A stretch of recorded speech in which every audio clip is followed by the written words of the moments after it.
It is my distinct honor to welcome everyone to West Seneca West's 2018 commencement ceremony. Ladies and gentlemen, please remain standing and welcome Tom Fari, a member of our senior executive board.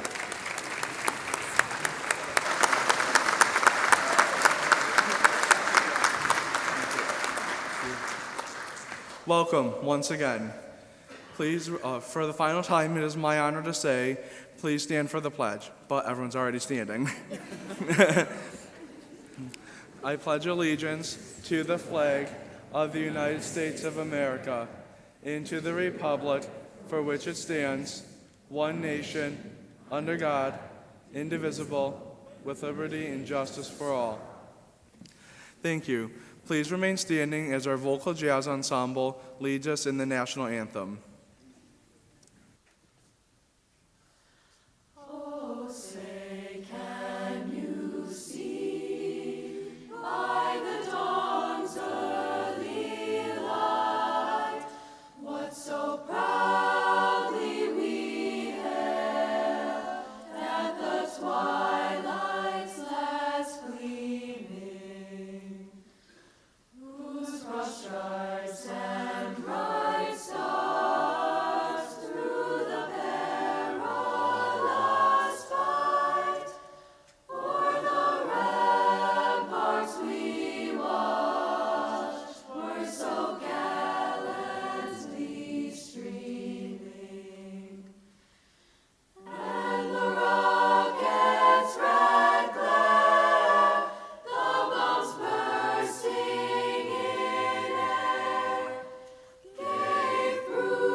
Thank you, Vocal Jazz, for that wonderful performance. Please now join me for the opening invocation. We thank you, Lord, for bringing us here today. We thank you for our parents whose undying support and love have guided us through many difficult times, and for our teachers who graciously taught us more than we realized. We thank you for your unfailing faithfulness that has protected us to this point. We ask that you guide us and protect us. Give us wisdom, strength, and courage to face what life has ahead of us. And we pray that you would bless those who love, support, and care has brought us to where we are today. We praise you and thank you. Amen.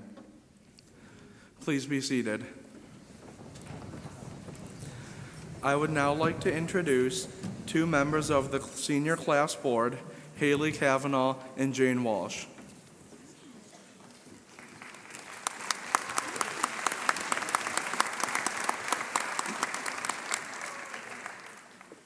Thank you, Tom.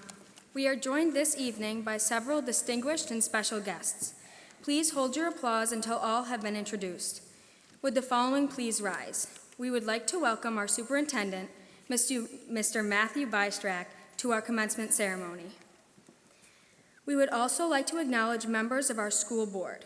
President, Mrs. Carol Jarzik, Vice President, Mrs. Janice Dalbo, Trustees, Mr. Edmund Bedian, Mrs. Diane Bears, Mrs. Mary Bussey, and Mrs. Kate Newton, and our principal, Mr. John Brinker.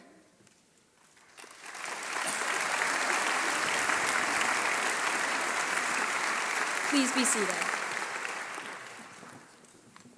We are also pleased to welcome district and building administrators, Dr. Jonathan Cervoni, Mrs. Colleen Chrisman, Dr. Kristen Collins, Mr. Jonathan Delbo, Miss Kristen Frawley, Mr. David Keene, Mr. Jason Marchioli, Mrs. Donna McManus, Mrs. Ellen Stocker.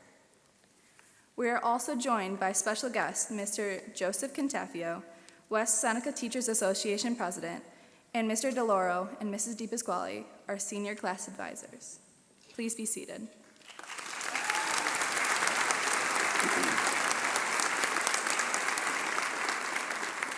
All parents and relatives, and of course members of the class of 2018, thank you all for attending this ceremony. I want to personally welcome the graduating class of 2018. Many of us thought this day would never come because it seems as only yesterday we were taking our first steps into West as freshmen. This is the beginning of the rest of our lives as we venture out into the real world, and I want to wish you all the best of luck in the future. Congratulations and welcome to your 2018 graduation ceremony. Now I would like to introduce one of our Masters of Ceremonies for the evening, Cora DeMore.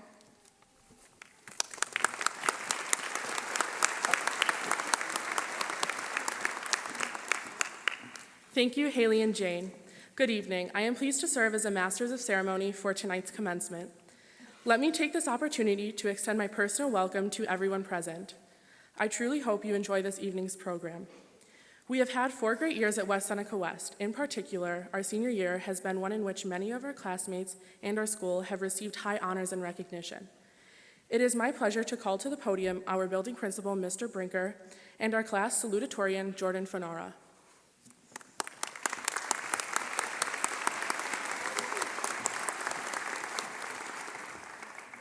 You ready? Thank you, Cora. Jordan has earned the opportunity to serve as our salutatorian this evening and is completing a distinguished career at West Senior. Jordan is number 2 in her class with a weighted 3-year average of 100.436%.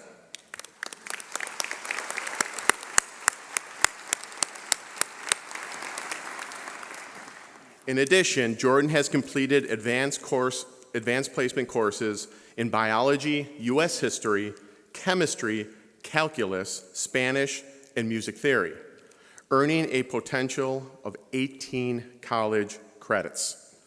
Jordan has also been involved in the school community through her participation in National Honor Society, Spanish Honor Society, Science Honor Society, Key Club, Student Council, Marching Band, and Varsity Bowling.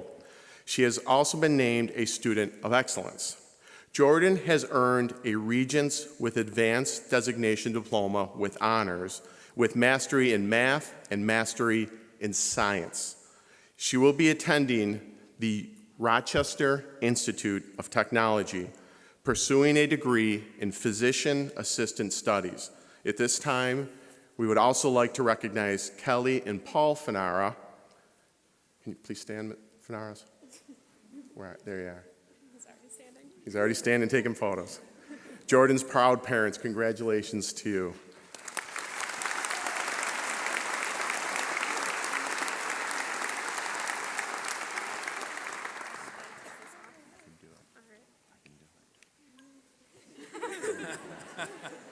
I can't do it.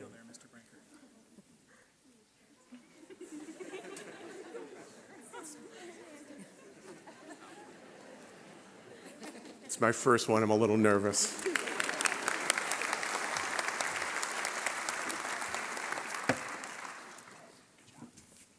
Thank you, Mr. Brinker, for that lovely introduction. I'm going to start off tonight with a fun little story about this very speech that you are about to hear.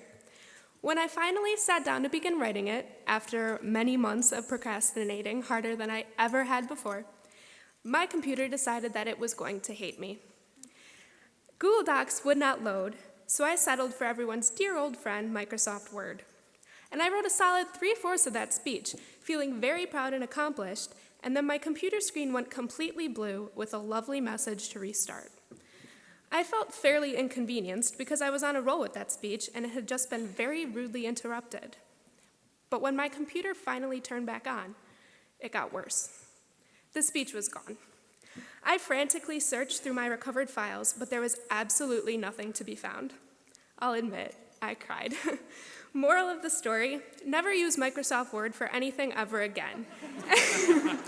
And that goes for all of you in this room. It's bad and you'll just end up sad. 0 out of 10, would not recommend. But tonight is not about my own personal hatred towards Microsoft. It is about all of us and our accomplishments. Every single one of us made it here today, each with our own individual struggles and goals and achievements. And that is really what I want to focus on and celebrate. The differing journeys and experiences that led us all to the same spot, right here, right now. That, and the hundreds of differing paths we will all embark on right after this ceremony ends tonight. To start, I think it is important to talk about goals, as boring and basic as that is. But in all seriousness, the goals we set for ourselves are what led to achieving what we have. For some of us, the goal was simply graduating, and there were many things that you needed to do to achieve that. Passing economics, retaking the chem exam 3 times, completing community service for PIG. But the goal you set for yourself made you work hard and most likely led to more knowledge and experiences that you would not have had otherwise. I personally have always been a goal setter, and this is where I start to sound a little self-centered, so just bear with me. But I think this story is a pretty good example of the point I am attempting to prove. Back in middle school, we used to have those honor roll ceremonies, which I am sure a fair number of you attended at one point or another. Well, the person with the top average was recognized, and they got to say the pledge before the whole thing started. Though in 7th grade, I was never this person, I really, really wanted to be. So I made that my goal, and I worked very hard, and I was able to be that person at all of the 8th grade ceremonies. Had I not set that goal 5 years ago, I probably would not be here in this very position right now. The goals you set for yourself will shape and define where you end up. After today, every single one of us has a different goal for what they want their future to be. For some, the military is the next step, with hopes of attaining high ranks or a high-profile position. For others, a bachelor's degree is in their near future, with the dream of going on to obtain a doctoral degree or go into medical school or beyond. However, it does not matter what the goal may be, as long as you have one. If you set a goal, you will be led to success, regardless of whether you reach your exact goal or not. For me, my middle school goal evolved into wanting to be valedictorian, and evidently, I didn't quite make it. But just because I came up a bit short doesn't mean that I am any less successful, and that is a very important thing that all of you need to remember. Too often, we are discouraged by the successes of others and too critical of our own shortcomings and what we consider to be our failures. But when you have a goal, a dream, it can change, evolve, and branch off, and you'll find yourself in a place that maybe was not initially where you thought you would be. Yet, you'll never end up somewhere you weren't supposed to be. There is a Dr. Seuss quote that I love and I think is very relevant to today. He says, "You're on your own, and you know what you know, and you are the one who will decide where to go." It is now up to us to set the goals for our future that will determine where we end up. Today is the starting line of the rest of our lives. We must use what we have learned to make the best decisions we can to reach our greatest potentials. And as our goals always guide and lead us, so do many people in our lives. I would like to take some time to thank these people now. A giant thank you to all of the teachers and staff at West who have gone above and beyond to help us achieve everything we have. Also, a huge thanks to every single one of my best friends, and you all know exactly who you are. And finally, the biggest thank you of all to my family. My parents, grandparents, brothers, aunts, uncles, cousins. Your unwavering support and love means the world to me, and I would not be where I am right now without you. To conclude, I leave you with this. Set goals for yourself and never use Microsoft Word, which is pretty much the only advice you'll ever need. Thank you and congratulations to the class of 2018.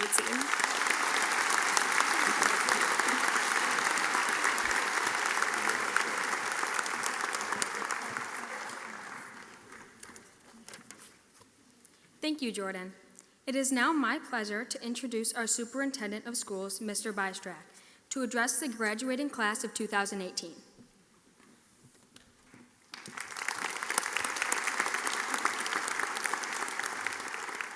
We have one more round of applause for Jordan's speech. That was fantastic. I do, however, want to talk a little bit. I did this on Microsoft Word, just so you know, Jordan. So please don't take offense. As a proud graduate of the West Seneca schools, it's a great honor for me to be here tonight as our seniors transform from students to graduates. I'm actually a graduate of West Senior High School, so this is particularly sweet for me. So, high school graduation is a significant accomplishment in the lives of our students, as well as their families, whose support and guidance has no doubt played a critical role in enabling our students to be here this evening. This ceremony marks one of the most meaningful milestones for our students to this point in their lives, and I'd like to thank those present with us here tonight for being here and being part of this celebration. The educational system is at its best when our schools, our families, our community work in concert to provide an enriching educational experience for our students. This evening would not be possible without this collaboration. I'd like to extend my sincere thanks to the teachers, the administrators, and support staff, to our Board of Education, our families, our community businesses and organizations for all of their tireless devotion to educating our students.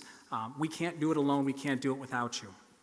So, to our seniors, one thing that has been true and always will be true about this time in your lives is that older people will feel compelled to give you advice and talk to you about the realizations that you will have in the future as you grow older. I'm actually about to do a whole lot of it now, so get comfortable for a little while. I have two thoughts on this sort of advice. One, know that it comes from a good place, from people who really do care about you. They wouldn't be talking to you about it if they didn't. And number two, I would strongly encourage you to find a place to hang on to these words that you hear from other people. Even if they don't mean anything to you right now, they may mean something a little different down the road with a few years under your belt.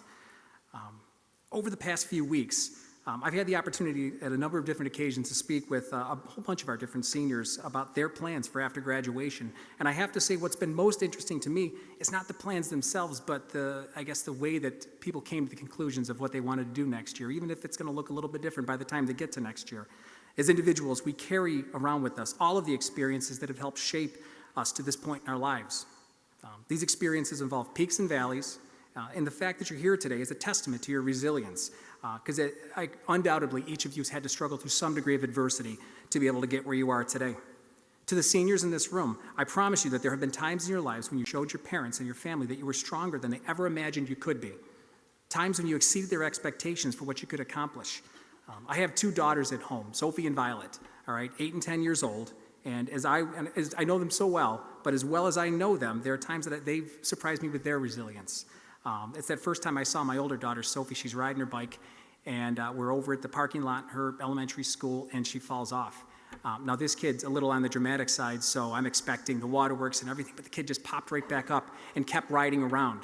And what I failed to, not only did I underestimate her physical toughness, but I underestimated her true desire to learn to ride that bike. It's difficult to quantify, how dedicated somebody is to meeting a goal. And I love what Jordan said, by the way, because it really does lend nicely to what I'm about to say. So thanks for setting me up for that, Jordan. My hope is for all of you graduating seniors tonight is that you have a whole lot of bikes that you want to ride in your long life that's ahead of you, because that sort of desire and determination is going to take you good places. In keeping with the bike riding analogy, if you'll allow me for a little while, I'll say that we do spend a lot of time as Monday morning quarterbacks when we do fall off the bike. It's instinctive. We don't have to tell ourselves to do it. We replay the series of events in our mind that led up to this perceived failure so that we can avoid making the same mistakes in the future. And I'm not suggesting for a minute that we don't do this or that it's a bad thing. We should engage in this sort of meaningful self-evaluation. However, I would argue that it's just as important for you to do the same at moments of accomplishment, like the one you're celebrating this evening. This is a time for you to reflect on what has gotten you here tonight, about to walk across this stage so that you can begin the next chapter of your lives.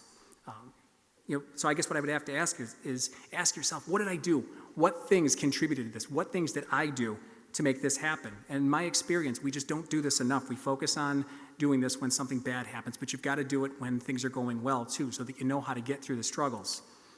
So whether you're reflecting on something positive that happened or something that didn't go your way, I would encourage you to consider the degree to which you have played a role, an active role that is, in this event. To ask yourself, how much control did I have over this situation?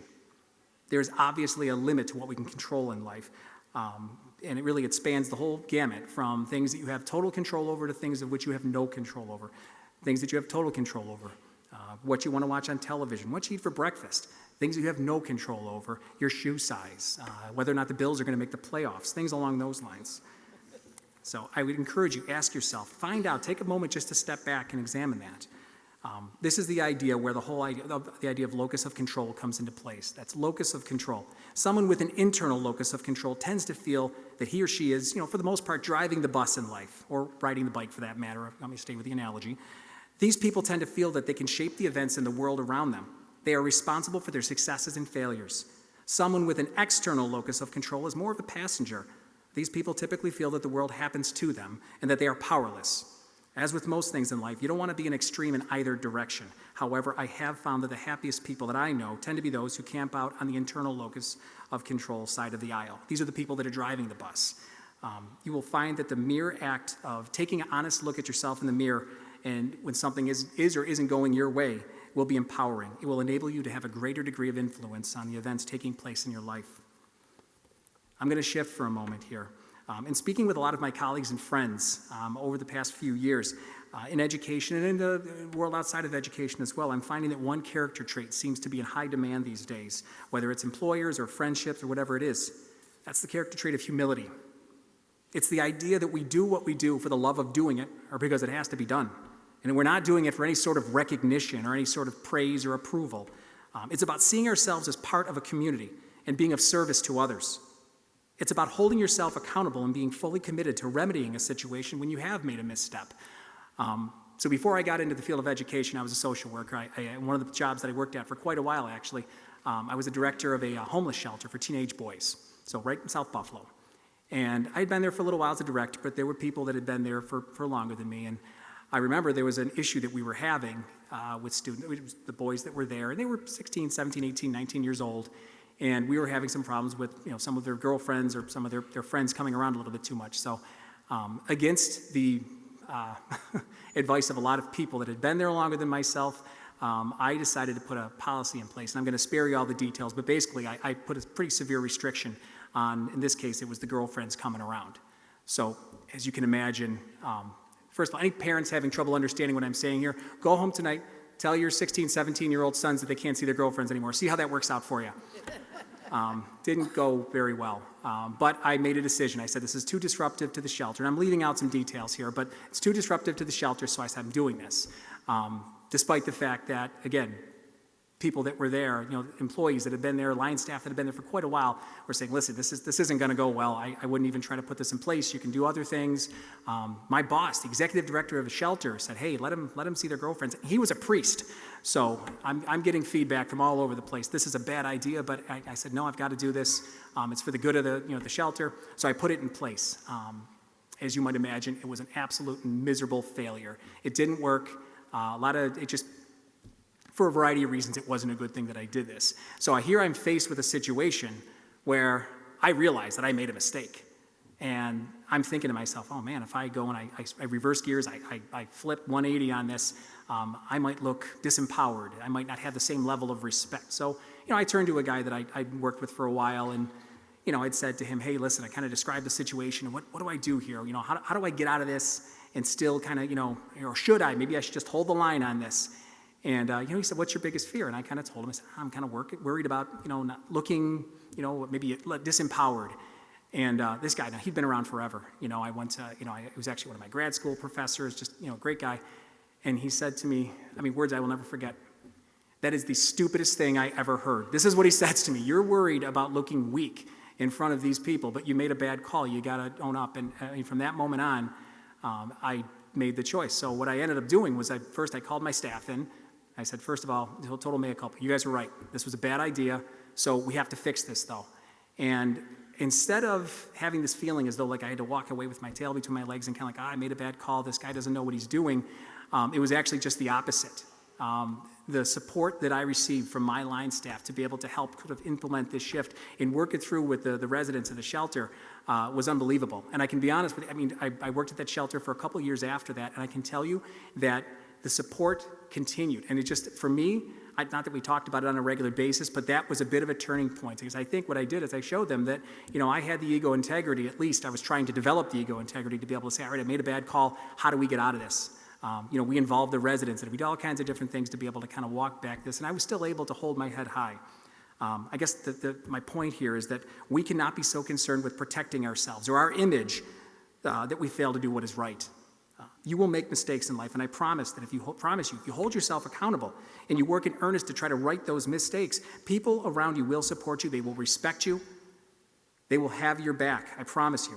And what's more, you will be modeling for them the sort of actions that you would expect from them, which is going to be key. I don't care in what arena in life you're discussing or you're talking about.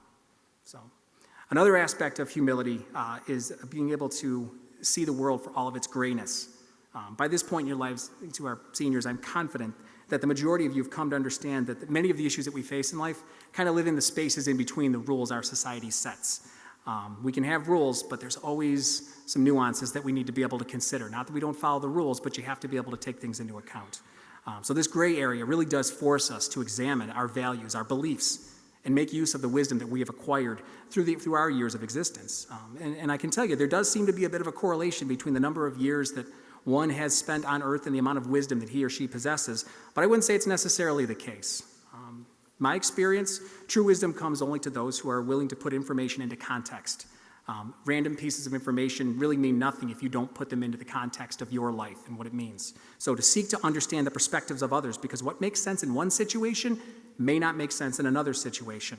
So in the coming years, I can promise you that you're going to be faced with these gray areas on an increasingly larger scale. And in many cases, you're going to be working without some of the safety nets that you are accustomed to having around, your parents, your teachers. My advice to you is to continue to turn to your supports where and when you can, but in the end, you need to trust yourself to make a good decision. And know that you're going to be able to make some adjustments along the way if things don't turn out the way that they should. I've known people that could make a decision without knowing every last detail of a situation. And unfortunately, the world usually doesn't allow for that. It's going to pass you by. You're going to miss out on some opportunities. Sometimes you just have to wade into a situation and kind of deal with things as they come. You can't always say, I need to have every last bit of information. So it's being able to weave through all this grayness. So, all right, so there's a great quote. Amy Poehler, she's an actress, she's a comedian, she's on Saturday Night Live, and I saw this somewhere on a sign, and I absolutely love it. It says, great people do things before they are completely ready.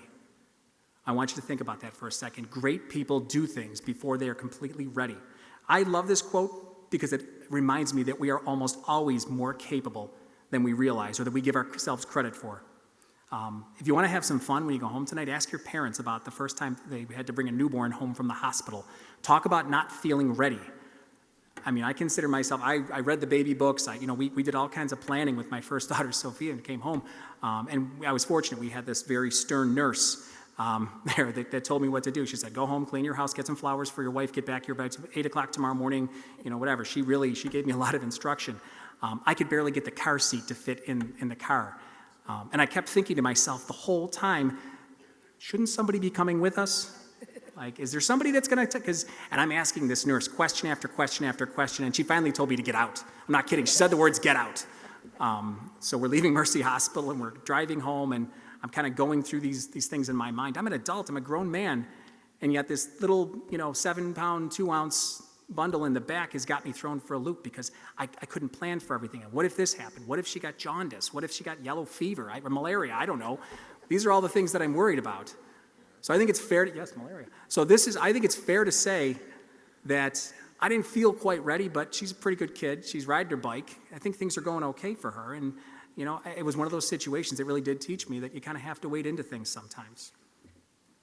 So, all right, I'm going to ask our graduating seniors, just for a moment, indulge me here, okay? And imagine that I'm speaking to each of you individually, okay? Individual basis, just you and me having a conversation at a coffee shop or something.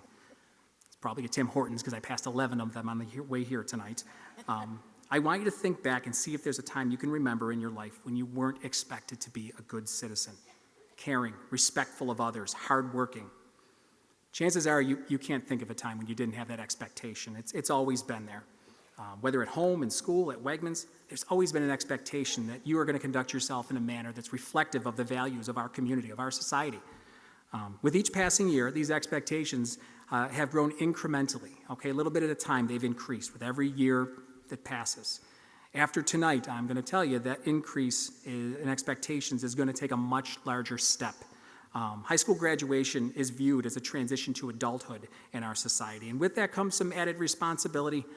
The good news there, though, guys, I'm telling you right now, I can promise you that you've already assumed a lot of these responsibilities already, okay? So this isn't going to be as big of a culture shock as you think, but there's going to be a change. There's going to be a bit of a learning curve.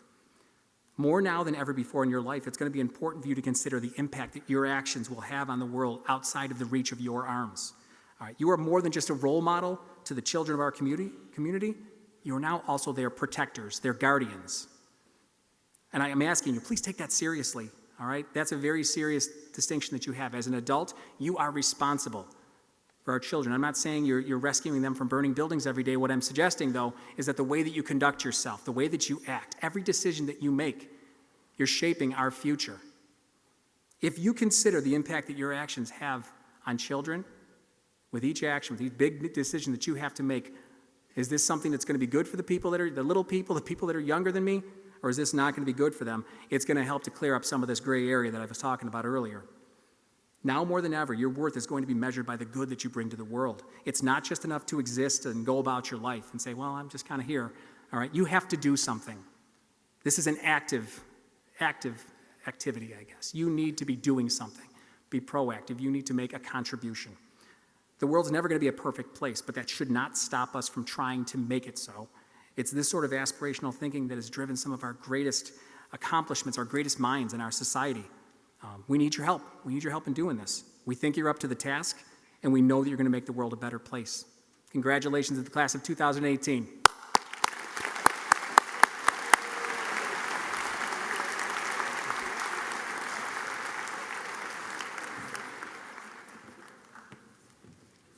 Thank you, Mr. Bystrack. Now I would like to invite Annalise Healy to the podium. She will lead us in a special tribute to the seniors who are entering the military.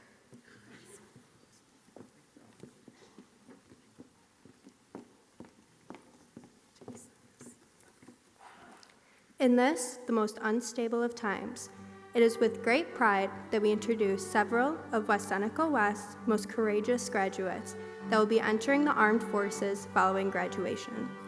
It brings us great confidence to know that these young men and women will be serving our country in the armed forces of the United States of America. As your name is called, please stand. We would also like the parents of these students to stand with their child. The following students have committed to the United States Marines. Sylvia Green, daughter of Josh Green and Karen Walker.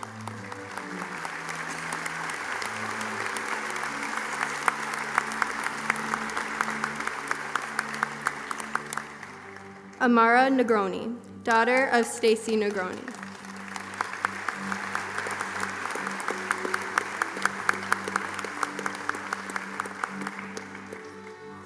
The following student has committed to the United States Navy. Calvin Schifano, son of Michael and Lisa Schifano.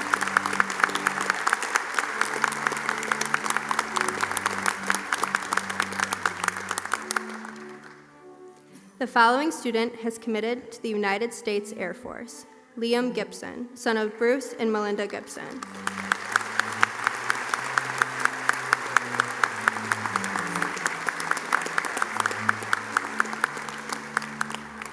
The following student has committed to the United States Army National Guard. Bailey Reineck, daughter of Jennifer Giambaluca.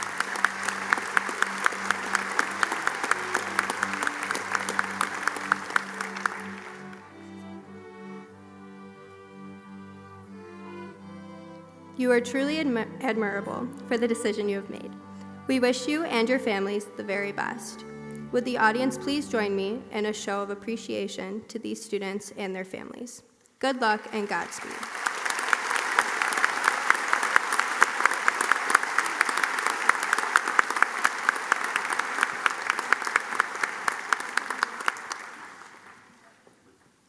Thank you, Annalise.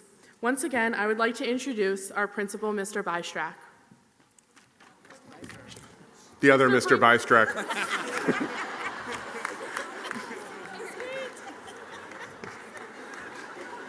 It's not the first time, believe it or not, this year. It's okay, Clark. It's good. It's good. Keep it light. Many of our students have received scholarships and awards from local businesses and community organizations. On June 6th, we were very proud to recognize 60 of our students who received overwhelming community support.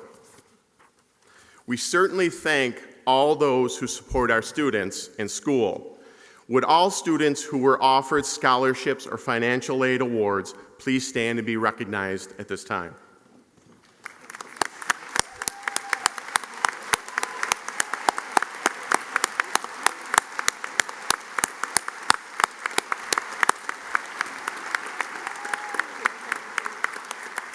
Please be seated. At the Senior Awards Night, we also announced our awards total. The class of 2018 has been offered $98,713 in local scholarships from this community, folks. Congratulations.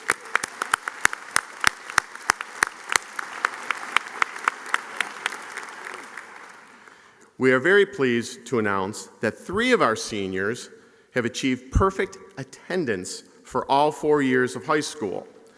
Would these students please stand and be recognized? Katarzyna Dabrowski and William Lindner. And one student, Alexa Jackson, has had perfect attendance for 9 years through middle and high school.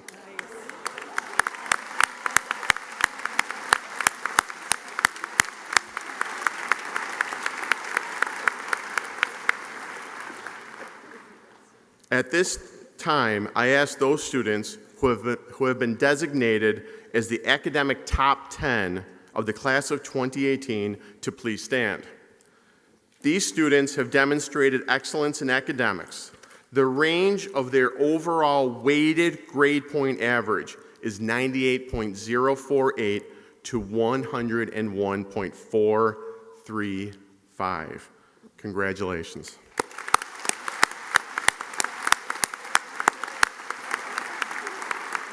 Please be seated. Many of our students wear cowls, stoles, and cords, which designate various honors. I will review the meaning of each of these adornments. Please hold your applause until all students have been recognized, and they will stand at the end. Those students with a blue and gold cowl are being honored for graduating from high school with an overall grade point average of 90 or better. Several students are also wearing honor cords. Those with a gold cord are members of our National Honor Society. Those with a red, white, and blue honor cord belong to the French National Honor Society. Those with a red and gold honor cord belong to the Spanish National Honor Society. Those with a blue, gold, and green honor cord belong to the New York State Science Honor Society. Those with a red, blue, and yellow honor cord belong to the National Art Honor Society. Those with a pink honor cord belong to the Tri-M National Music Honor Society. Those students with a purple and white stole are being honored by the National Vocational Technical Honor Society. Those students wearing a blue pin are being honored by the Business and Marketing Honor Society. Those students with a maroon stole are being recognized by the National Academy of Finance. Lilac and white stoles signify students from the Academy of Information Technology. Those students wearing violet and gold stoles are being honored by the Academy of Visual Arts. At this time, would those students wearing these adornments please rise and be recognized?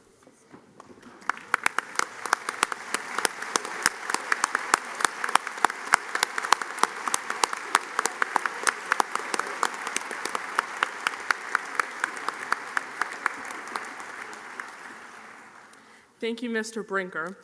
As I said earlier, many of our classmates have received numerous high honors. At this time, Mr. Brinker will introduce our class valedictorian, Cassidy Falkowitz. You nailed it, Cora. You nailed it. Cassidy is number one in her class with a weighted three-year average of 101.435. Cassidy has completed advanced placement courses in biology, world history, chemistry, U.S. history, English, statistics, Spanish, and advanced human behavior. Cassidy has also completed studies through the University at Buffalo Gifted Math Program. She will potentially earn 46 college credits. I believe that's a record at this podium. Yeah.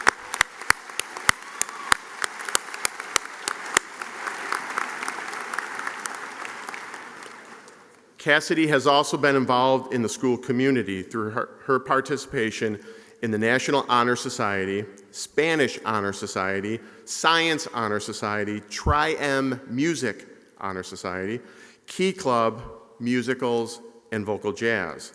She has been named a Student of Excellence, AP Scholar with Honors, and National Merit Commended Student.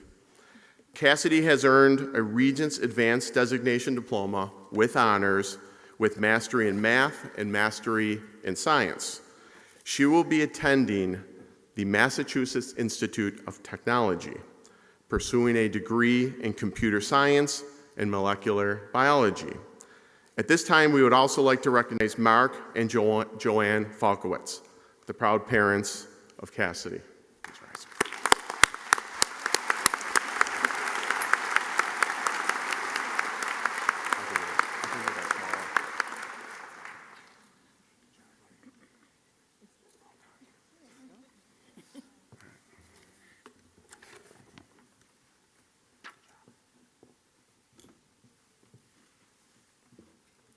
Thank you, Mr. Brinker.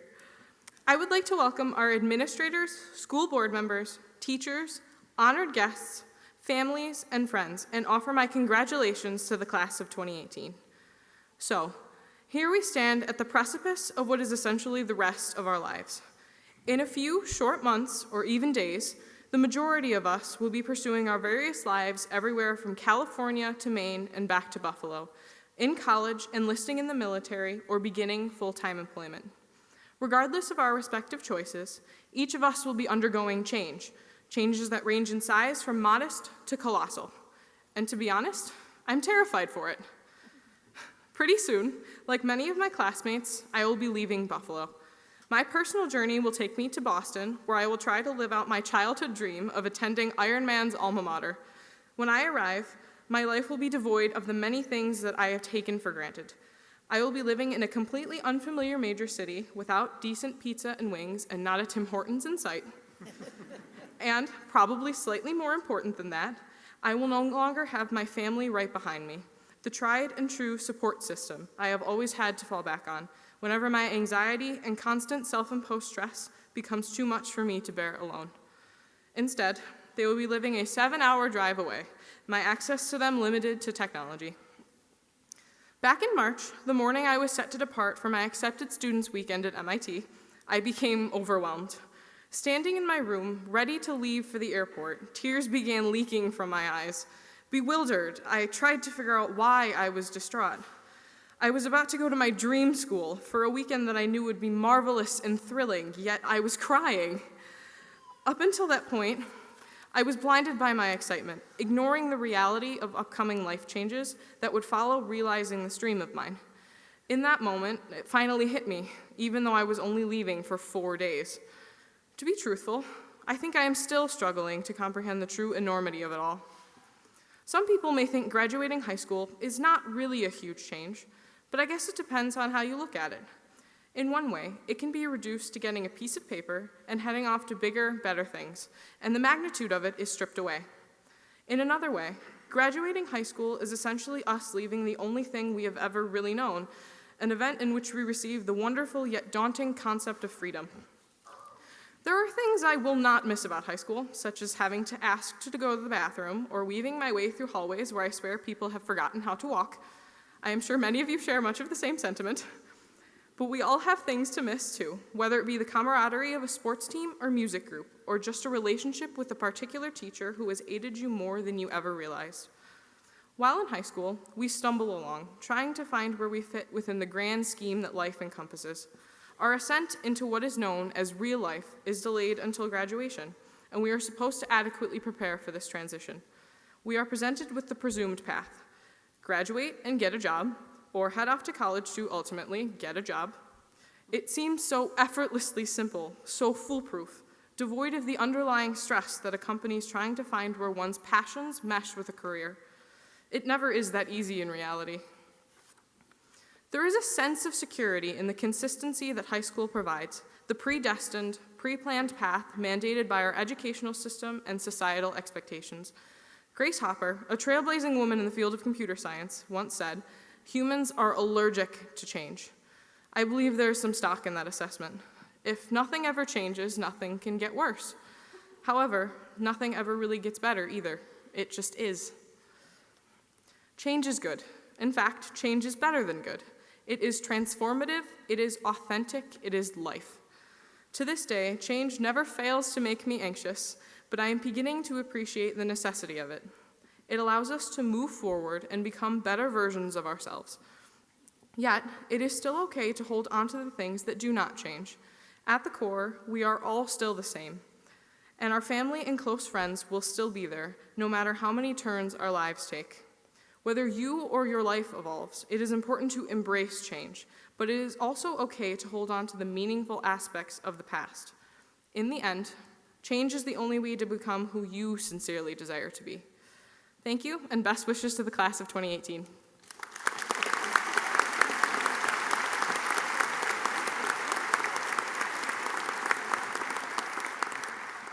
Congratulations, Cassidy. Now I would like to introduce to you the President of our Board of Education, Mrs. Jarzik.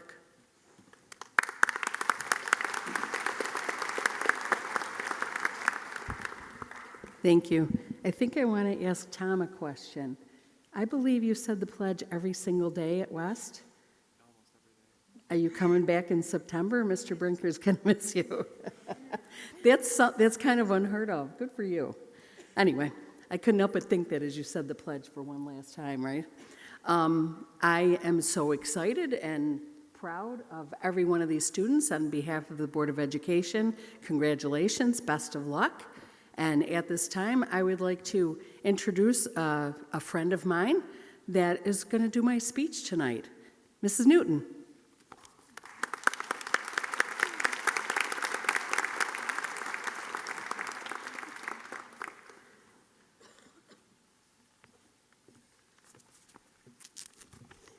Thank you, everybody. Thank you to Mrs. Jarzak. Thank you to my fellow board members. This has been quite an honor to be able to do this tonight. Tonight is a great night for celebrations. Graduates, cherish all the memories that you've made throughout your 4 years here at West. And be excited. Be really excited for what you have accomplished. And know we are very proud of you. In fact, the whole auditorium tonight admires all of your accomplishments, clearly by the number of people that are here tonight. As I stand here tonight, I'm probably experiencing what most of us have felt today, most of the parents here tonight. What to say to our children that will count in a very special way, or something that you hope that at least they'll remember. Deep in our hearts, we know the best things said come last. It's at the end of a conversation, when we're in the doorway. Those little words often slip out. Oh, by the way. So tonight's the doorway for me, and there are so many things I want to be able to tell you. Parents, thank you very much for sharing your children with us. While I only have one graduate tonight, I feel, though, as I've had them all. My greatest accomplishment is that I have been a mom. And looking out tonight, I see all your smiles, the pride, and the honor on all the parents and guardians. and I know you too have shared in my sentiments. To the families and friends here supporting this remarkable class, take a minute, look at them. Look at all of them. They have an undeniable brilliance about them that has carried them to this point. Tonight represents the years of hard work and determination, and to new opportunities that lie ahead for them. To all members of our district who led them from the very first days to these final days, and who occasionally would have to drag them to this finish line. You deserve this night, too, as the inspiration they needed to know this day was attainable. Seniors, this year went by very fast. From the first day when you did the tailgating in the breakfast, or you did tailgating in the parking lot for breakfast, to your first game, to your last game, to the first night of your play, to the last night of your play, your first concert, your last concert, your first performance, your final performance, homecoming, prom, and tonight. And finally, breakfast tailgating again in the parking lot. Nelson Mandela has stated, "There's no passion to be found in playing small, in settling for a life that is less than one you are capable of living." We love that you don't play small. You play big, real big. Keep doing just that. Never stop learning, never stop trying. Trying equals knowledge, and knowledge will never end. I'm sure most of you have heard the story of Thomas Edison. When trying to create the light bulb, he failed several times before actually succeeding. And you know what his response was to his repeated failures? "I've not failed. I just found all the ways that don't work." These last few weeks and tonight, you've heard a number of speeches and advice. And I've said this before, but I want all of you to know this about advice. Here's the thing about advice. You can take it, you can leave it, you can agree, you can disagree. You can do the suggestion or not. And you know what? That's okay. Just be willing to listen, to hear the other side of the story, the other perspective, and you'll be good. Class of 2018, thank you for letting me share this day by your side. Thank you for allowing me to be the voice of your happiness tonight. Take a deep breath and look around. Remember this feeling. Each of you has your own individual journey in front of you, where you will each reach unique and thrilling heights. But tonight, you're still together. You're a special West family. You may think that these were the best years of your life, but that vision is too narrow, graduates. The best years still lie before you, to be whatever you want them to be. Fill your life with true meaning, and remember where you came from and who helped you along the way. My final message is simple. Always be ready. Because even if you think you have this, you've got it. You've got it figured out. Trust me, you don't. The most exciting and rewarding parts of your life aren't even on your radar yet. You can't predict it all. You can't even plan for it. Figure out who you are, who you want to be, what really makes a difference to you and what matters. Knowing this is your compass. This compass will help guide you for the unexpected setbacks, unexpected opportunities, or better yet, unexpected adventures. And be willing to fight for what you believe in or what you want. You will encounter roadblocks and even people who will want you to fail. Knowing who you are will help you when it's time to stand up. Be the crusader for the people who mean the most to you, and campaign for the world you want to live in. Love yourself. Love the people around you. Dare to love those who are different. Be true to yourself. Be courageous. Be strong. Pursue this next step, this next journey with focus, with passion, with ambition, courage, and love. Give it your all, class of 2018. Get ready for the unexpected adventures. Oh, by the way, I love all of you, every single one of you up here and out there, but especially to you, Christopher, I love you the most.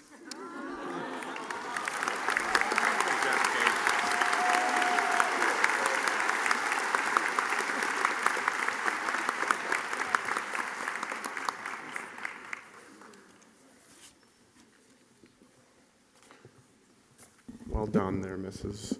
Newton. Ms. Jarzik, can you please come to the podium? And Mr. Bystruck? Principal Bystruck. It's true one. That makes it even funnier. Mrs. Jarzik, as very proud principal of West Seneca West Senior High School, I present these, the graduates of the class of 2018, to you, certifying that they have met all the obligations and requirements for graduation as set forth by the State of New York and the Board of Education of the West Seneca Central School District. With the authority vested in me by the Board of Education of West Seneca Central School District, I hereby declare you graduates of West Seneca West Senior High School.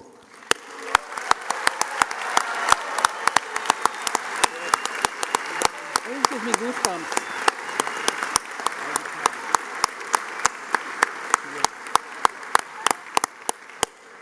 All right, here's the rest of it. With all the rights, honors, and privileges due to the holders of the diploma you are about to receive. Congratulations. Let's go. All right.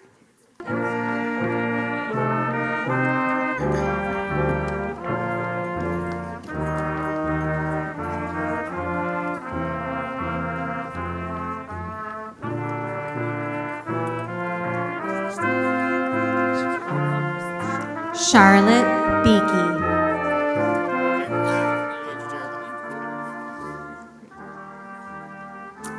Andrew Jerabak.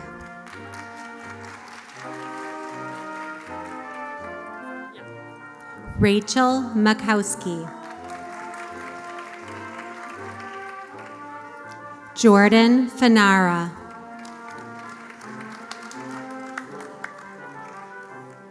Cassidy Falkowitz.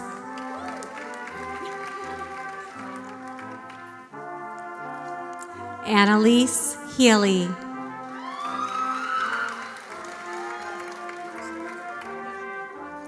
Andrea McDonald.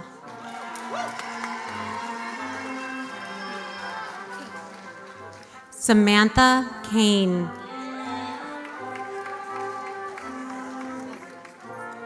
Grace Paulini.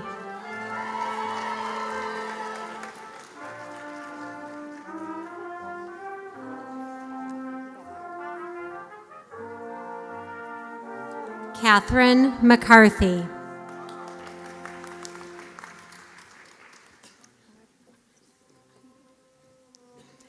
Jane Walsh.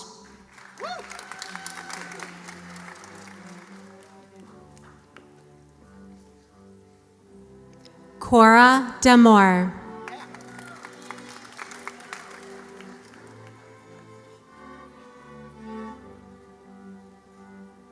Haley Kavanaugh.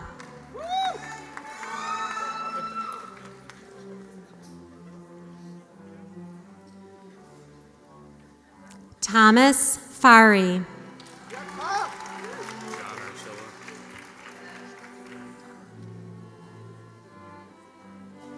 John Archilla.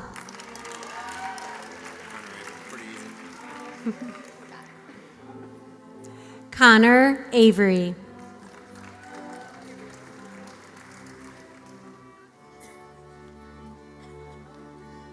Gabrielle Avino.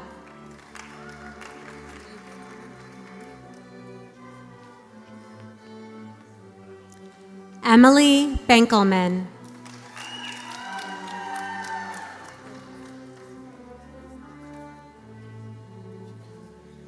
Becky Binkowski.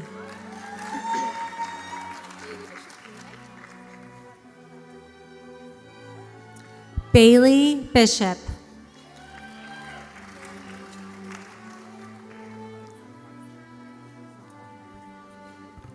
Lauren Bochek.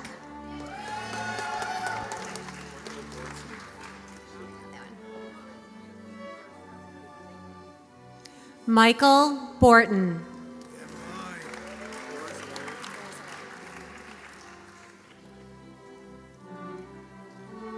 Peter Borzilleri.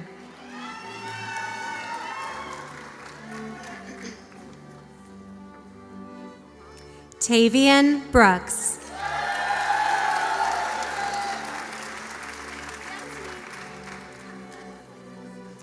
Joseph Brown.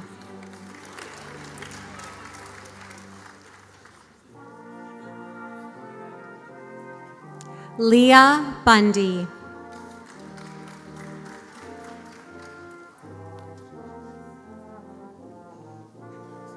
Kayla Campbell.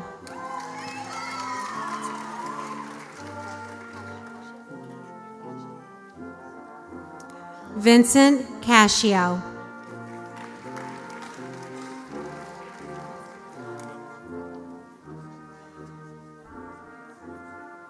Joseph Castori.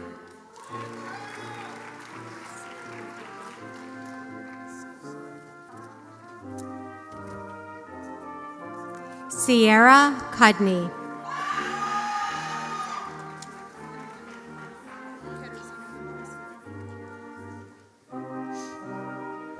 Katarzyna Dabrowski.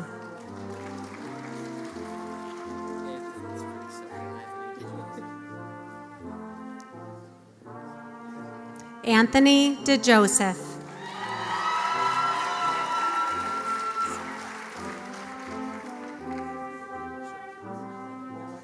Valerie Donasek.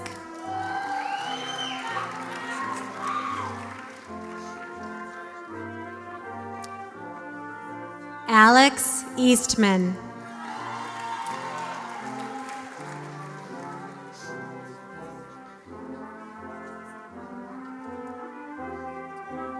Kyle Eastman.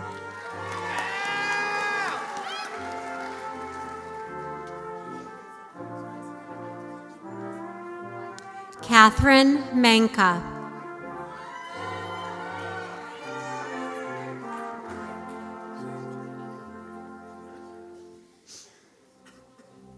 Drew Angel Ivan.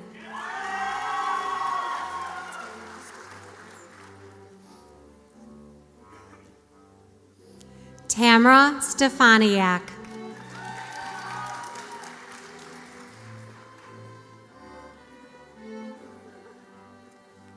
Meredith Finn.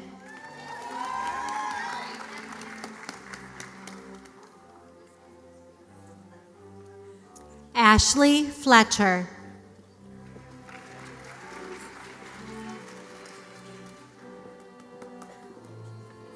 Julia Flowers.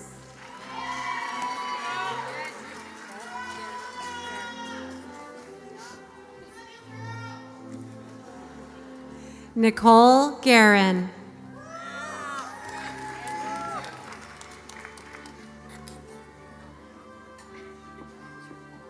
Liam Gibson.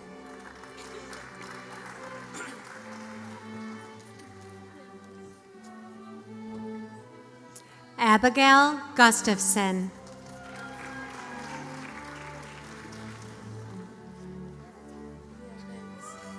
Elizabeth Harm.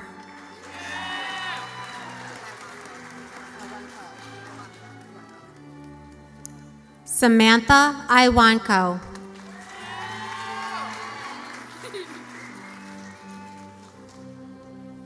Alexa Jackson.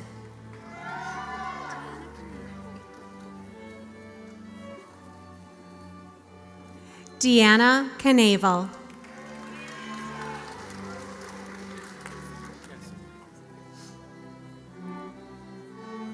Dylan Kasich.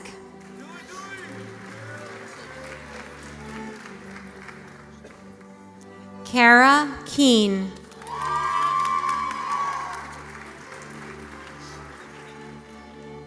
Bridget Kelly.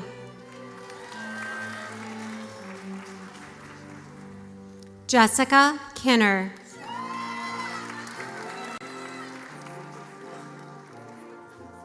Nicholas Knowles.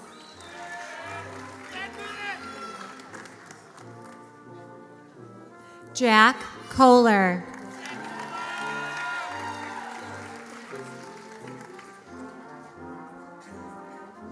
Keandra Cormos.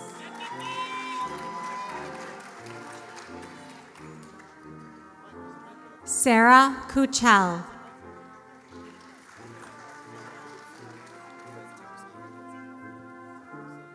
Kyle Kwitowski. Sydney Kwitowski.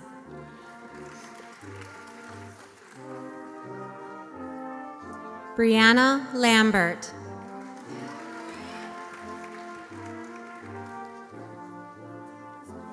Hannah Leaston.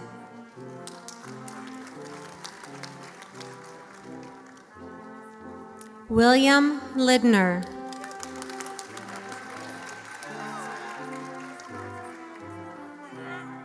Julia Lucas.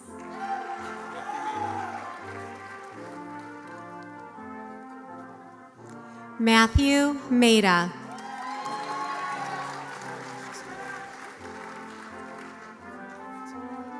Not yet, night. Trevor Majewski.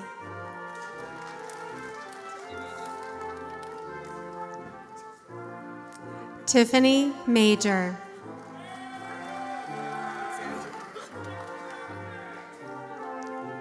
Alexandra Marshall.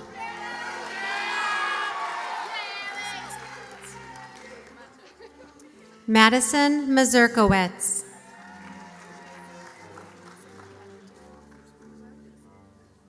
Madison McCafferty.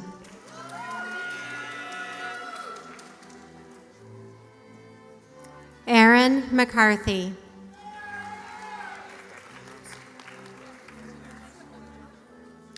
Devin Morehouse.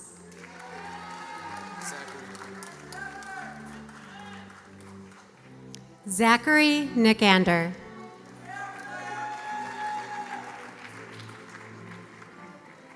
Carly O'Mara.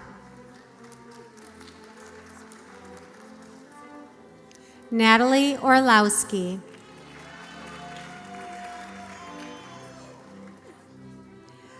Olivia Orsini.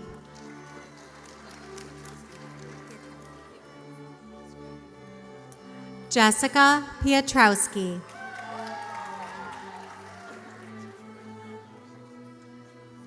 Jessica Prey.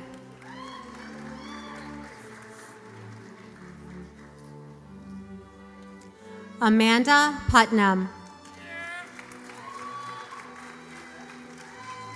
Tyler Putnam. Connor Rhinelander.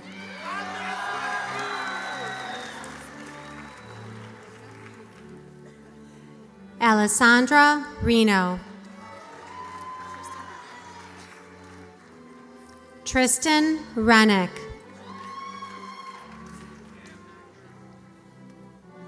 Molly Rigby. Abigail Robertson. Julia Rogers.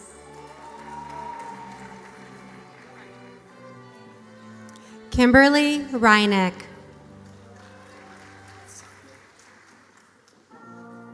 Tyler Sacco.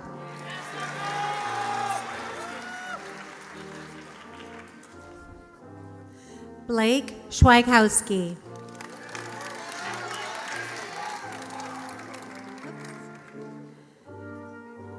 Mina Stolberg.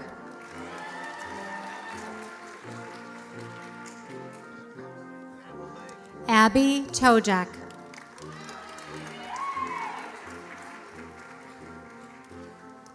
Morgan Vanderwerf. Grace Van Gorder.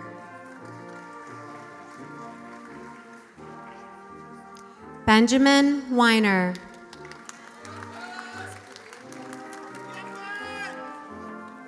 Jessica Weir.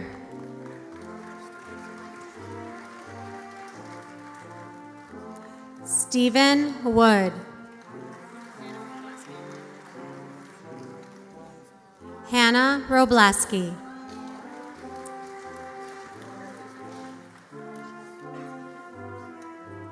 Rochelle Yurkovich. Madeline Zing.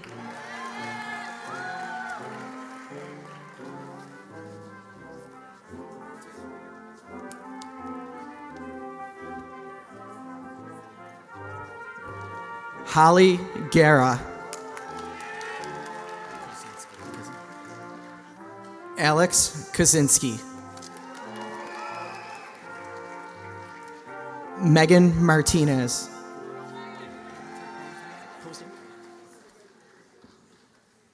Walter Posniak.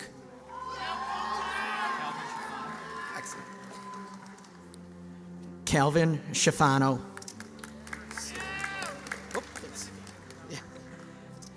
Eric Storr.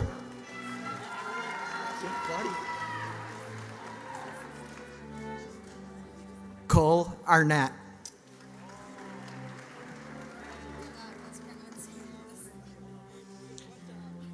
Kaylee Backer.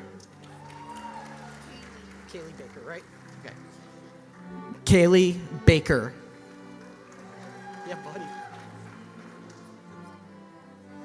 Stephen Ballack. I like it. Connor Barrow.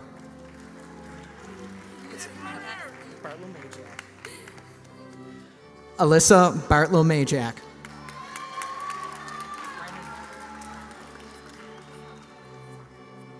Brandon Becker.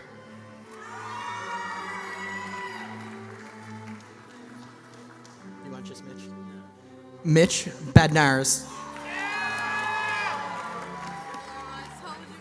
I know. Alexis Benkelman.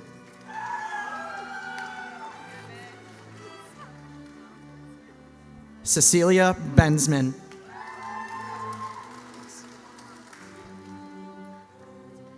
Austin Basant.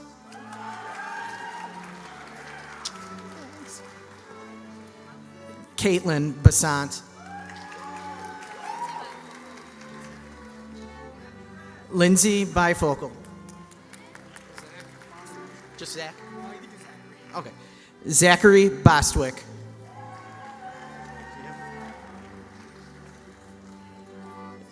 Jesse Broad.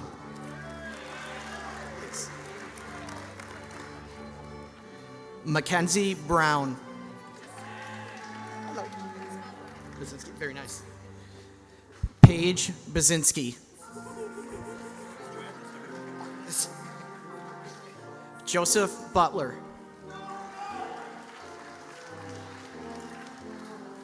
Jessica Castellan.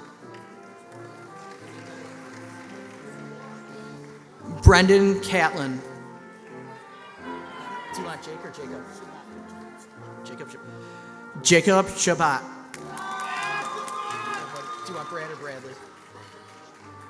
Bradley Claycomb.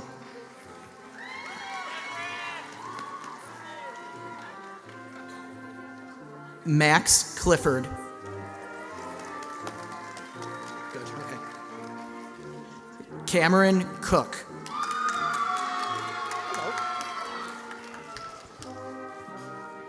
Michaela Crawley.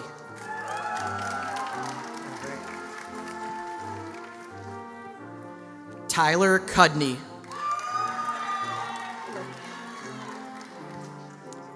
Aaron Curry.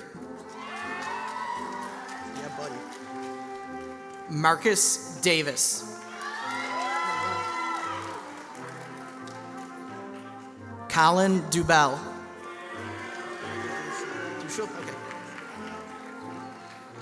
Michael Duschel. Do you want Gabby or Gabrielle?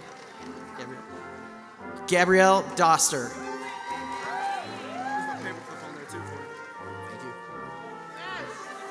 Vincent Draper.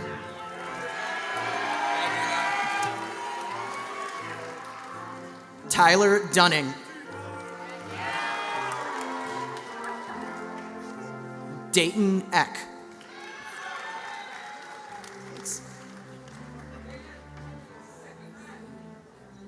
Genevieve Elliott. Mickey? Mickey, okay, good. Mickey Ernst. Do you want Sam or Salvatore? What? Sam. Sam? All right. Sam Fazzolari. Farabend? Okay. Emily Farabend. Phillips. Beautiful. Tyler Filipski.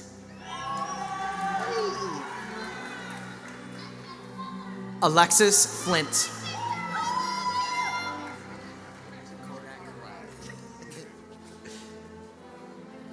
Jacob Fort.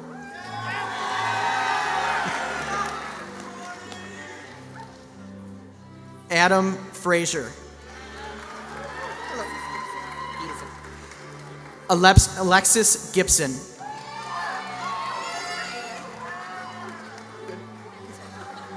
Charles Gilbert. Oh, yeah? Ashley Giassi. Girolamo, okay. Christina Girolamo.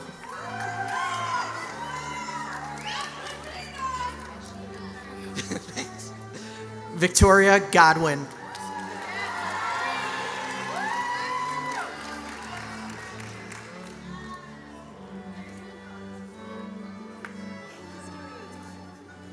Trent Golab. Hello. Sylvia Green. Thank you for passing me. No problem. Brandon Gumulak. Logan Haynes. All right. Logan Haynes.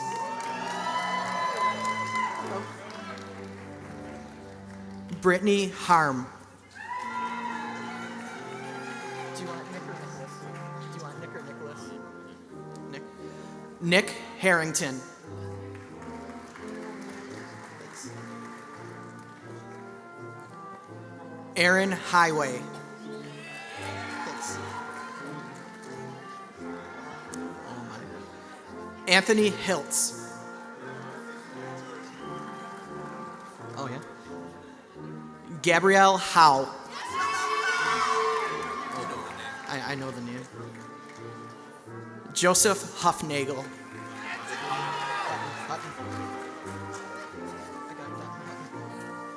Jacob Hutton. Haley Johnson. Joshua Karmazin. Seth Kaler. Niece? Thank you. Michael Neese. Hello.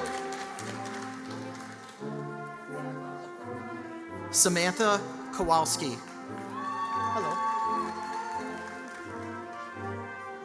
Dwayne Kozlowski. Colleen Koza. Kreitzer? Thank you. Jacob Kreitzer.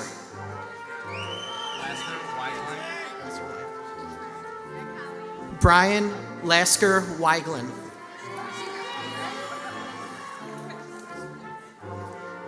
Caitlin Lauk. Excellent.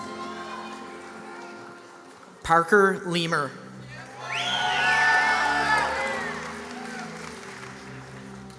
Zachary Lemke.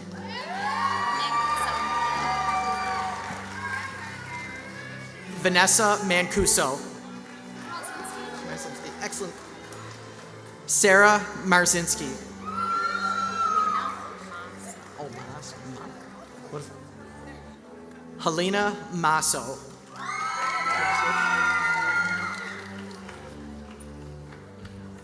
Alexander Mazzella.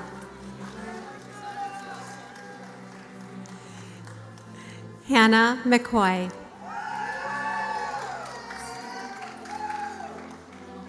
Serene McIntosh.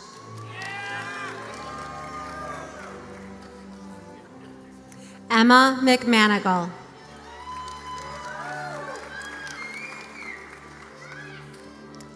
Tyler McManus.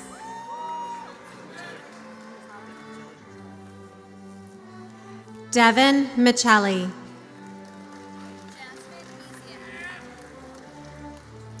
Jasmine Mesiak.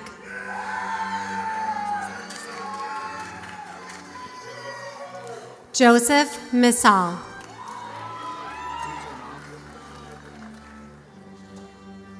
DJ Mall.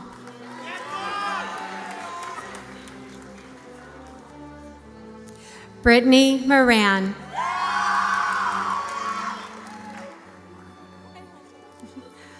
Alyssa Massell.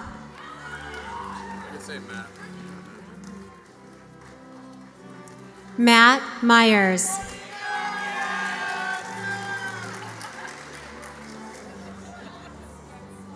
Christopher Newton.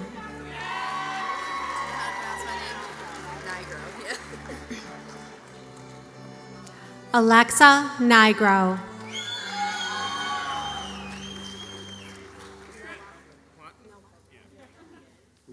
Scott Nowak.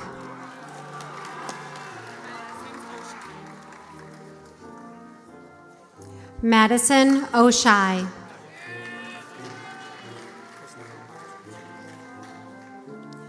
Christopher Partridge.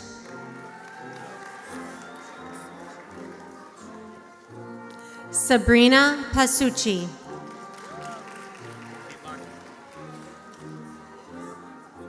Brady Peatlock.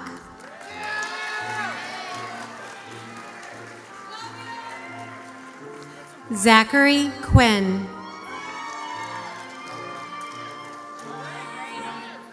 Noah Rawls.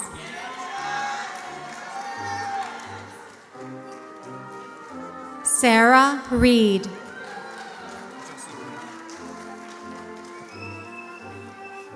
Justin Rodell. Bailey Reineck.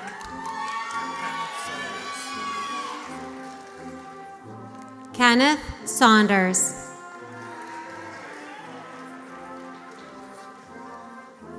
Morgan Scarpello.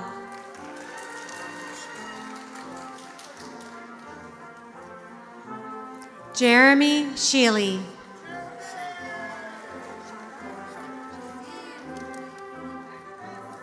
Russell Chandra.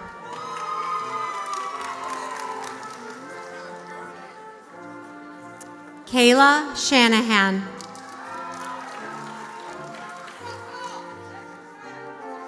Marissa Shea.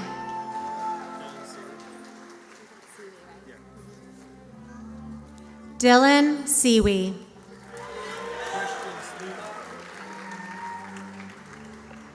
Christian Sleemack.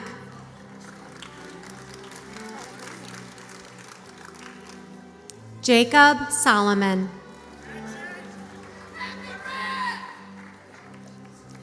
Trinity Stauffenberger. Erica Stewart.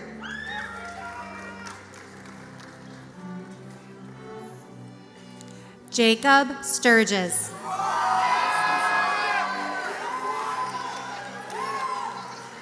Kristen Swartwood.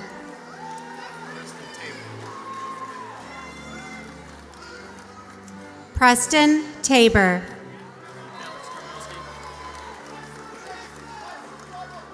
Alex Tarnowski.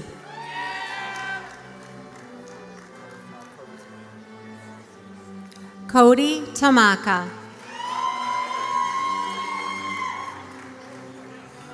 David Tormey.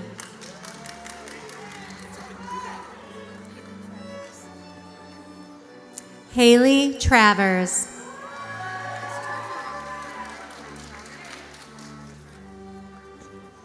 Caitlin Turcharelli.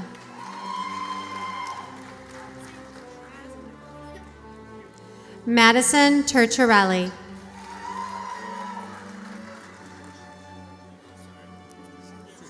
Mark Vogel.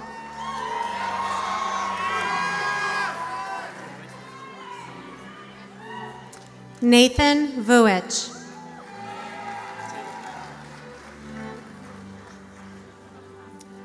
Jacob Wagner.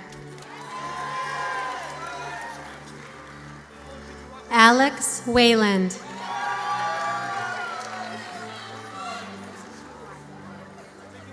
Matthew Weigline.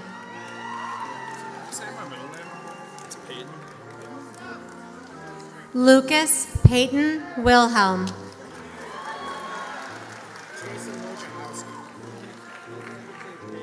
Jason Wojciechowski. Jacob Wood. Sean Woods. Thomas Woods.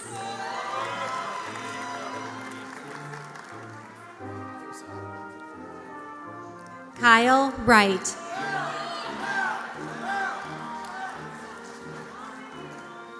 Monica Yarrington.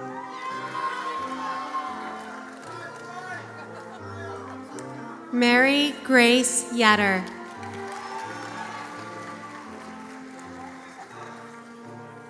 Kayla Zajac.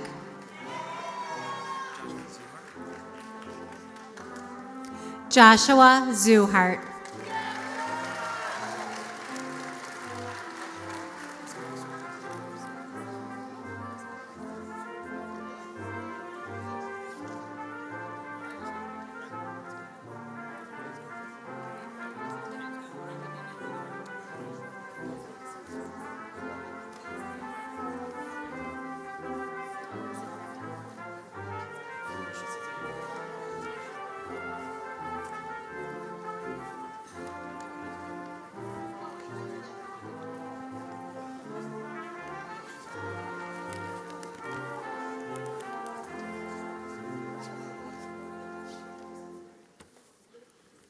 At this time, would members of the class of 2018 please move your tassels from the left to the right, symbolizing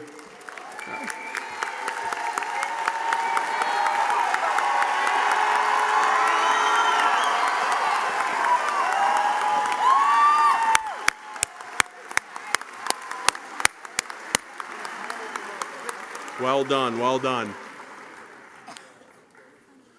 We now present the senior bel canto singers who will remind us of our journey with their selection from the musical Wicked entitled For Good.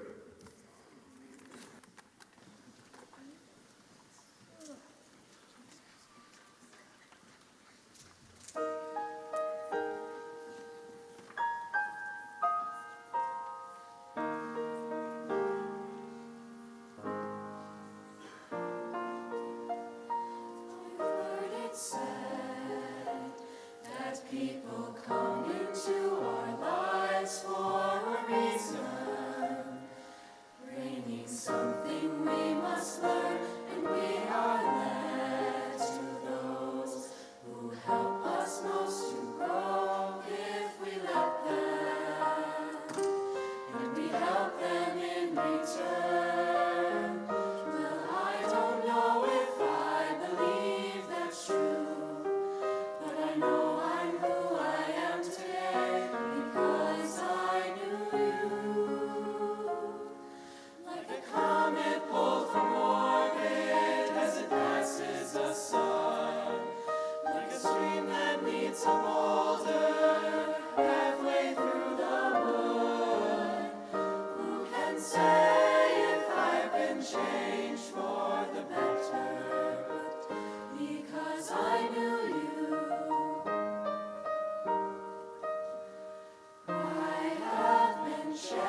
That's great, Mr. Seeing that for an emotional guy like me, that I have to come after that song. Maybe next year we shoot for a Pink Floyd song.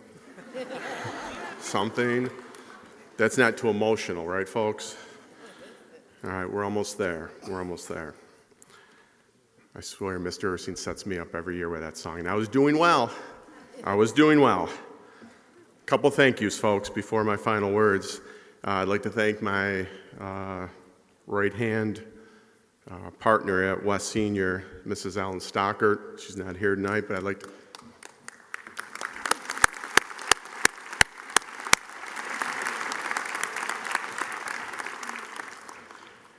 And those stepping in for Mrs. Stockert, Mrs. McManus, Mrs. Smith, Mr. Ursine, and Mrs. McLeod.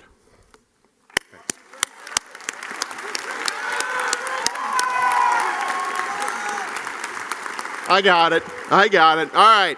I'd like to thank Mrs. D, West Clerical Staff, Mr. Borchert, the West staff, the best staff in the state of New York and the United States, especially those here tonight in attendance making things run smoothly. I'd like to thank our great music, Mrs. Murnane Robertson, Mr. Blickwadell, Mr. Hasselbeck, Mr. Ursine, who set me up, Mr. Mitten, who's not here tonight, but who performs every time at West Senior. Our performers tonight, folks, thank you all.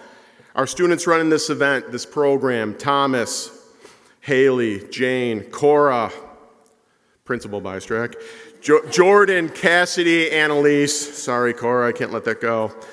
Our retirees, Mr. Damien, our advisors, Mr. DeLaurel and Mrs. DePasquale, great senior day, great year, great prom. Thank you to the Board of Education for allowing me to be the principal of West Senior, the best high school in the state.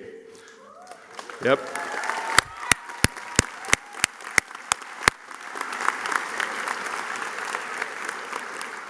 I'm holding it together. Final words, class of 2018. I asked you to do two things. I usually don't ask people to do stuff. South Buffalo guy, I like to do it myself. Seneca Street, that's what we were taught. There you go. That's the West Seneca way too, right? However, I did ask this class to do two things. On day one, I asked them to be leaders. I said, show the 9th, 10th, and 11th graders what a great place West is. This year goes by how you lead. What do you think? Oh, yeah. That's right, Alyssa. It's one heck of a year, and you led. On June 1st, I asked you to be safe, make great decisions, and have a great senior prom and a senior day and a great weekend. And I saw you that Monday, and you did.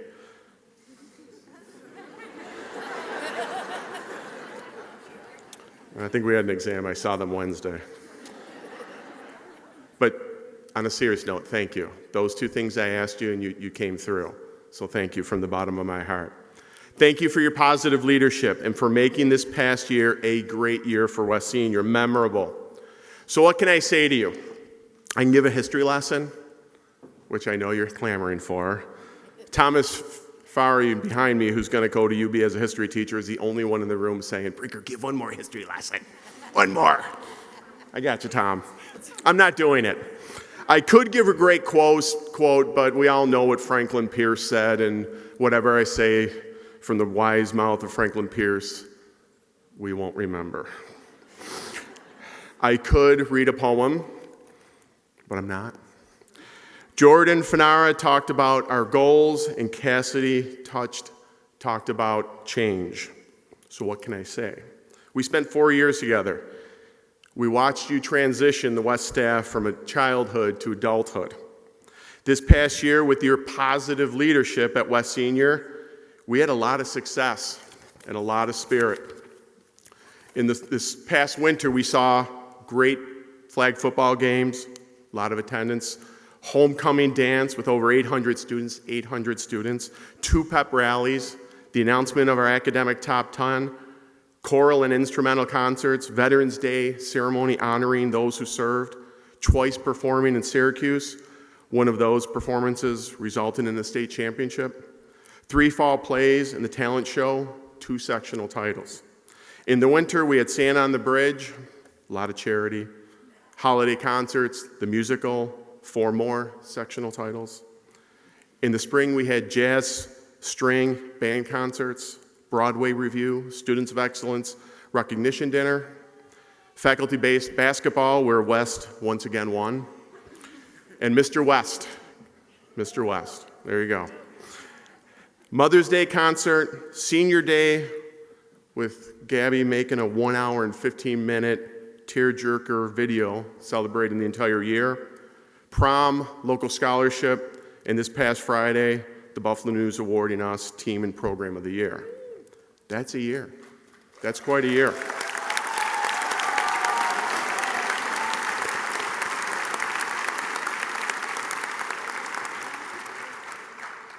You built a family here. You worked together and you led. You're leaders.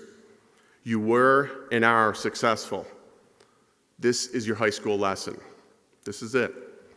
You have shown the West Seneca community and yourself that diverse students can come together, build a positive community, lead, work, and be successful.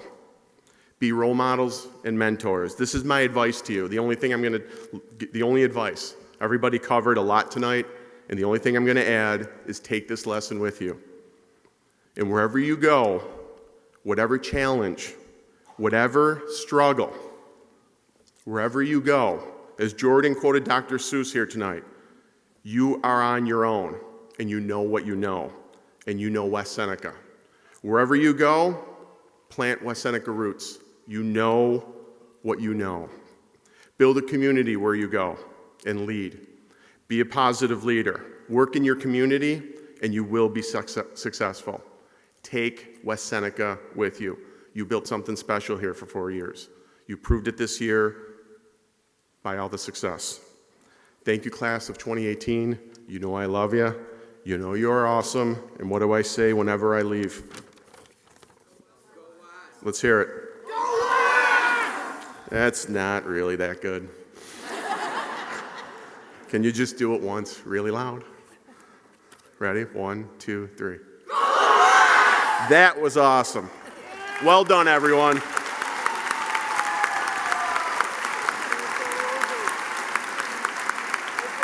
You need a little warm-up. I would ask the audience to remain at their seats while our graduates exit the auditorium. Congratulations to all our graduates and their families. At this time, our last word, I'd like to introduce Haley back to the podium. Haley.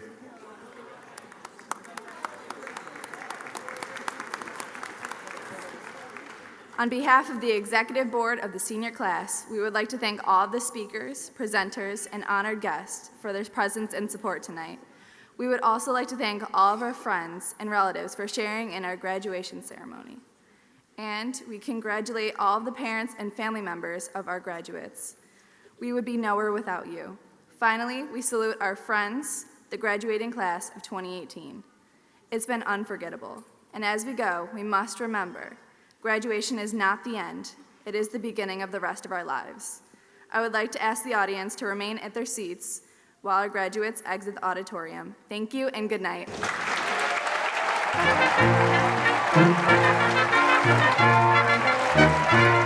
Thank you.